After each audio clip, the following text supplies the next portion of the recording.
নমস্কাৰ মৰমৰ ছাত্ৰ ছাত্ৰীসকল যোৱা কালাংখত আমি মধুনীয়া ট যোগ পাঠটো আলোচনা কৰিছিলোঁ। আজি আমি দন্তীয়া ট যোগ পাঠটো আলোচনা কৰিম। তোমালোকে চাই যাবা। দন্তীয়া ট যোগ দন্তীয়া ন যোগ দন্তীয়া ট সমান দন্তীয়া নয়তন ট। দন্তীয়া ন যোগ দন্তীয়া ট সমান দন্তীয়া নয়তন ট। অ দন্তীয়া নয়তন ট অন্ত। ব দন্তীয়া খ দন্তীয়া নয়তন ট বসন্ত। প যোগ দন্তীয়া ট সমান পৈতপ্ত। দন্তীয়া তত্ৰিকাৰে ত্ৰি পৈতপ্ত তাধৰ্ষৰিকাৰ তৃপ্তি। দন্তীয়া খ মতাকাৰে মা পৈতপ্ত সমাপ্ত। দন্তীয়া খ যোগ দন্তীয়া ট সমান দন্তীয়া শৈতস্থ। বজ্ৰকাৰে ব্য দন্তীয়া শৈতস্থ ব্যস্ত। পত্ৰকাৰে প্ৰ দন্তীয়া শৈতস্থ তাদাকাৰ ৱাব্য প্ৰস্তাৱ। ক যোগ দন্তীয়া ট সমান কৈতক্ত। ৰ কৈতক্ত ৰক্ত। বধূচৰিকাৰে বি ৰ কৈতক্ত বিৰক্ত। দন্তীয়া ট যোগ দন্তীয়া ট সমান দন্তীয়া তৈতত্ব। বত্ৰিকাৰে বৃ দন্তীয়া তৈতত্ব বৃত্ত। হৰ্ষৌ দন্তীয়া তৈতত্ব তাদাকাৰ প উত্তাপ। তোমালোকে শব্দকেইটা আকৌ এবাৰ চাই যোৱা। অন্ত বসন্ত। তৃপ্তি সমাপ্ত। ব্যস্ত প্ৰস্তাৱ। ৰক্ত বিৰক্ত। বৃত্ত উত্তাপ। এতিয়া তোমালোকে তলৰ শব্দকেইটা চাই যোৱা। বন্তি সন্তোষ কুন্তি। সুপ্ত সপ্তাহ দীপ্তি। হস্তা শাস্তি আস্তাবল। ভক্তি মুক্তা শক্তিমন্ত। বৃত্তি উত্তৰ অতিৰিক্ত। এতিয়া তোমালোকে ওপৰৰ শব্দকেইটা আকৌ চোৱা। মই অৰ্থ কৈ যাম শব্দকেইটাৰ। তোমালোকৰ অৰ্থবোৰ অলপ মনোযোগ দিবা, কাৰণ শব্দ অৰ্থ পৰীক্ষাত আহে। এতিয়া প্ৰথম শব্দটো পাওঁ আমি অন্ত। অন্ত মানে হ'ল শেষ বা সমাপ্ত। তাৰপিছত বসন্ত। বসন্ত হ'ল এটা ঋতু। অসমীয়া বৰ্ষ অনুসৰি চ'ত বহাগ মাহত যিটো ঋতু পৰে বা কাল পৰে সেইটোৱে হ'ল বসন্ত। বসন্ত কাল বা ঋতু। তাৰপিছত পাম আমি তৃপ্তি। তৃপ্তি হ'ল ভাল লগা বস্তু এটা পোৱাৰ পিছত মনত যি আনন্দ পাওঁ আমি বা আনন্দ লাভ কৰোঁ সেইটোৱে হ'ল তৃপ্তি। আনন্দ লাভ কৰা বুলি দিলেও হ'ব। তাৰপিছত সমাপ্ত। সমাপ্ত মানে তোমালোকে জানাই, সমাপ্ত মানে শেষ। তাৰপিছত চোৱা ব্যস্ত। কোনো কাম বা বিষয়ত মনোযোগ দি থকা। কোনো কামত মনোযোগ দি থকাটোৱে হ'ল ব্যস্ত। তাৰপিছত চোৱা তোমালোকে ৰক্ত। ৰক্ত মানে হ'ল তেজ। তাৰপিছত চোৱা বিৰক্ত। বিৰক্ত মানে হ'ল খং উঠাই দিয়া। খং উঠা কাৰ্যকে কি বুলি কয়? বিৰক্ত বুলি কয়। এতিয়া চোৱা বৃত্ত। বৃত্ত মানে তোমালোকে এতিয়া এইখিনিকে বুজা যে বৃত্ত মানে হ'ল গোলাকাৰ। যিবিলাক গোল গোল বস্তু সেইবিলাকেই হ'ল বৃত্ত। আমি ভাল অৰ্থত ক'ব গ'লে এডাল বক্ৰ বা বেকা ৰেখা, যি ৰেখাই এটা গোলৰ সৃষ্টি কৰিব পাৰে বা কৰে। তাৰপিছত চোৱা উত্তাপ। উত্তাপ হ'ল গৰম। এতিয়া তোমালোকে চাই যোৱা তলৰ শব্দকেইটা। প্ৰথমতে পাওঁ আমি কি? বন্তি। বন্তি হ'ল পোহৰৰ উৎস বা পোহৰ। তাৰপিছত পাওঁ আমি সন্তোষ। সন্তোষ হ'ল মনত আনন্দ লাভ কৰা। তাৰপিছত কুন্তি। কুন্তি হ'ল তোমালোকে জানাই মহাভাৰতত পাণ্ডৱৰ মাকৰ নাম কি আছিল কুন্তি তাৰ পিছত হল সুপ্ত হল টোপনি যোৱা অৱস্থাটোকে কি বুলি কয় সুপ্ত বুলি কয় তাৰ পিছত পাম আমি সপ্তাহ তোমালোকে জানাই 7 দিনত এক সপ্তাহ 7 দিনে হল এক সপ্তাহ তাৰ পিছত চোৱা তোমালোকে দীপ্তি হল যি বস্তু দৃশ্যমান কৰে বা পোহৰ কলেও হ'ব দীপ্তি মানে হল পোহৰ তাৰ পিছত চোৱা সস্তা হল কম খৰচ তাৰ পিছত চোৱা তোমালোকে শাস্তি হল কোনো অপৰাধীক দুখৰ বাবে দিয়া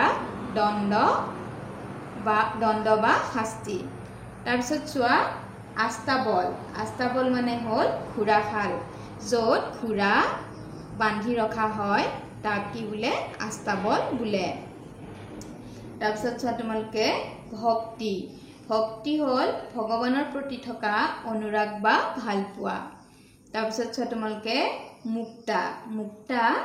মুক্তা কিহত পায় তোমালোকে জানানে শামুকৰ পেটত মুক্তা পায় শামুকৰ তলত পোৱা এবিধ বস্তু তাক মুক্তা বুলি কয় তাৰ পিছত চোৱা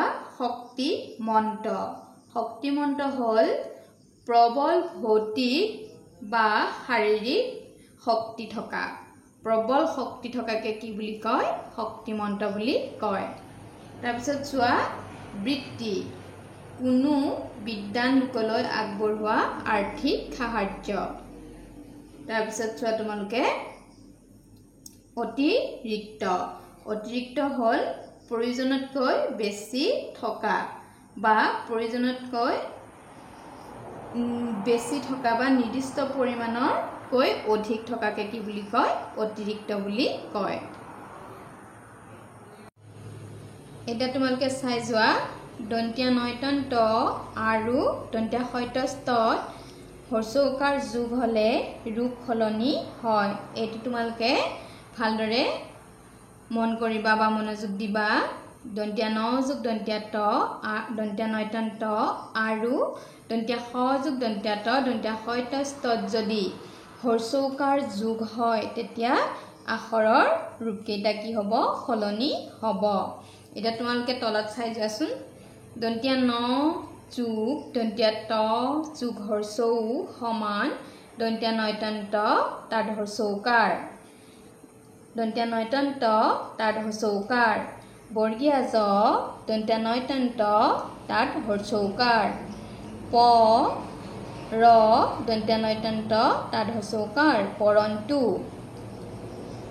দন্তীয়া শ যোগ দন্তীয়া ত যোগ হৰ্ষৌ সমান দন্তীয়া শৈতস্থ তাত হৰ্ষৌকাৰ দন্তীয়া শৈতস্থ তাত হৰ্ষৌকাৰ দন্তীয়া শৈতস্থ তাত হৰ্ষৌকাৰ দন্তীয়া তত হৰ্ষৰিকাৰ এতি স্তুতি পত্ৰকাৰে প্ৰ দন্তীয়া শৈতস্থ তাত হৰ্ষৌকাৰ দন্তীয়া ত প্ৰস্তুত এতিয়া তোমালোকে মন কৰিছানে শব্দকেইটা দন্তীয়া ন যোগ দন্তীয়া ত দন্তীয়া নয়তন ত তাত হৰ্ষৌকাৰ এতিয়া এইটো হৰ্ষৌকাৰটো লগ পোৱাৰ লগে লগে কি হৈ গৈছে আখৰৰ ৰূপটো সম্পূৰ্ণ সলনি হৈ গৈছে ঠিক তেনেদৰে দন্তীয়া শৰ লগত দন্তীয়া ত যোগ হোৱাৰ পিছত হৰ্ষৌকাৰ যেতিয়া যোগ হৈছে তেতিয়া ইয়াৰ আখৰৰ ৰূপটো সম্পূৰ্ণ সলনি হৈ গৈছে এতিয়া আমি আখৰকেইটা লিখিম কেনেকৈ আখৰৰ ৰূপটো সলনি হৈছে তোমালোকে চাই যোৱা দন্তীয়া ন যোগ দন্তীয়া ত যোগ হৰ্ষৌ সমান দন্তীয়া নয়তন ত তাত হৰ্ষৌকাৰ এতিয়া চোৱা কেনেকৈ সলনি হৈছে দন্তীয়া ন ত তাত হৰ্ষৌকাৰ আমি এনেকৈ লিখিব লাগিব তাৰপিছত এটা শব্দ লিখি দিছোঁ চোৱা বৰ্গীয়া জ দন্তিয়া নয়তন্ত তাত হ্ৰস্বকাৰ জন্তু এতিয়া চোৱা পিছৰটো দন্তিয়া হ যু দন্তিয়া ত যু হ্ৰস্বউ এতিয়া কেনেকৈ হ'ব চোৱা দন্তিয়া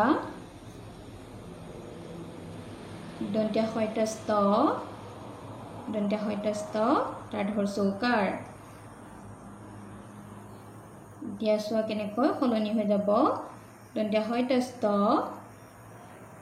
তাত হ্ৰস্বকাৰ তাৰপিছত চোৱা এটা শব্দ লিখি দিছোঁ মই তোমালোকক হয়তস্ত তাত হ্ৰস্বকাৰ দন্তিয়া তদ হ্ৰস্বৰিকাৰে তি স্তুতি আমি লিখিলে এনেকৈ লিখিব লাগিব আৰু আখৰৰ ৰূপকেইটা এনেদৰে সলনি হৈ যাব এতিয়া তোমালোকে বাক্যকেইটা চাই যোৱা আস্তাবল মানে খুৰাখাল মাদাৰ টেৰেছাই অনাথসকলৰ বাবে কাম কৰি তৃপ্তি লাভ কৰিছিল সদায় ভক্তিভাৱে ভগৱানক স্তুতি কৰিব লাগে তিমি মাছ নহয় ই সামুদ্ৰিক প্ৰাণীহে স্তন্যপায়ী প্ৰাণীৰ ভিতৰত তিমি সবাতোকৈ ডাঙৰ 7 দিনত 1 সপ্তাহ হয় তোমালোকে বাক্যকেইটা আকৌ এবাৰ চাই যোৱা আস্তাবল মানে খুৰাখাল আমি জানো য'ত খুৰা বান্ধে তাক কি বুলি কয় আস্তাবল বুলি কয় এতিয়া তোমালোকৰ আহিব পাৰে আস্তাবল মানে কি তোমালোকে কি লিখিব লাগিব আস্তাবল মানে খুৰাখাল মাদাৰ টেৰেছাই অনাথসকলৰ বাবে কাম কৰি তৃপ্তি লাভ কৰিছিল তোমালোকৰ প্ৰশ্ন আহিব পাৰে কোনে অনাথসকলৰ বাবে কাম কৰি তৃপ্তি লাভ কৰিছিল তেতিয়া তোমালোকে লিখিব লাগিব মাদাৰ টেৰেছাই তাৰপিছত চোৱা সদায় ভক্তিভাৱে ভগৱানক স্তুতি কৰিব লাগে এইটো তোমালোকৰ খালি ঠাই আহিব পাৰে সদায় ভক্তিভাৱে দেশক স্তুতি কৰিব লাগে তেতিয়া তোমালোকে দেশৰ ঠাইত কি লিখিব লাগিব ভগৱানক স্তুতি কৰিব লাগে তাৰপিছত চোৱা তিমি মাছ নহয় ই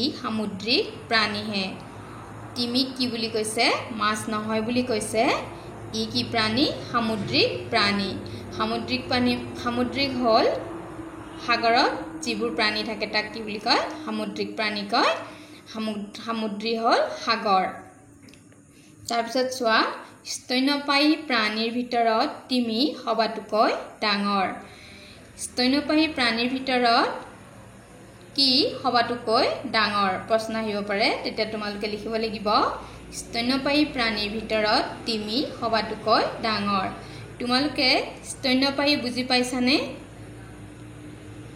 স্তন্যপায়ী হ'ল যিবোৰ প্ৰাণীয়ে বা পোৱালীয়ে মাকৰ গাখীৰ খাই ডাঙৰ দীঘল হয় সেই প্ৰাণীবোৰক কি বোলে স্তন্যপায়ী প্ৰাণী বোলে তিমি মাছো হ'ল স্তন্যপায়ী প্ৰাণী তাৰপিছত চোৱা 7 দিনত 1 সপ্তাহ হয় তোমালোকে সকলোৱে জানা 7 দিনত 1 সপ্তাহ হয় বা 7 দিনে 1 সপ্তাহ তোমালোকৰ প্ৰশ্ন আহিব পাৰে 1 সপ্তাহত কিমান দিন তোমালোকে লিখিব লাগিব 1 সপ্তাহত 7 দিন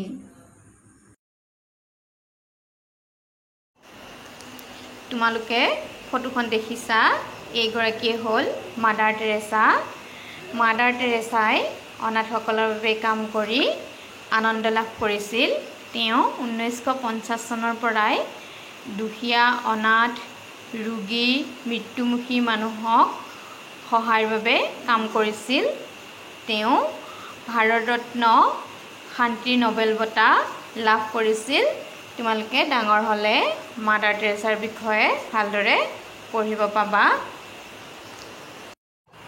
এতিয়া তোমালোকে শেষৰ বাক্যশাৰী চোৱা তিমি এবিধ স্তন্যপায়ী প্ৰাণী আমি আগতেও পাই আহিছোঁ তিমি এবিধ কি প্ৰাণী স্তন্যপায়ী প্ৰাণী গতিকে তোমালোকৰ এই বাক্যশাৰী প্ৰশ্ন আহিব পাৰে তিমি এবিধ দেশ প্ৰাণী তেতিয়া তোমালোকে লিখিব লাগিব তিমি এবিধ স্তন্যপায়ী প্ৰাণী তোমালোকে ফটোত দেখিছা এইটোৱে হ'ল তিমি তোমালোকে নিশ্চয় আগতেও তিমি দেখিছা ছাত্ৰ ছাত্ৰীসকল তোমালোকে পাঠটো ভালদৰে পঢ়িবা আৰু পঢ়ি লিখিব চেষ্টা কৰিবা আজি ভিডিঅ'টো মই ইমানতেই সমাপ্ত কৰিছোঁ নমস্কাৰ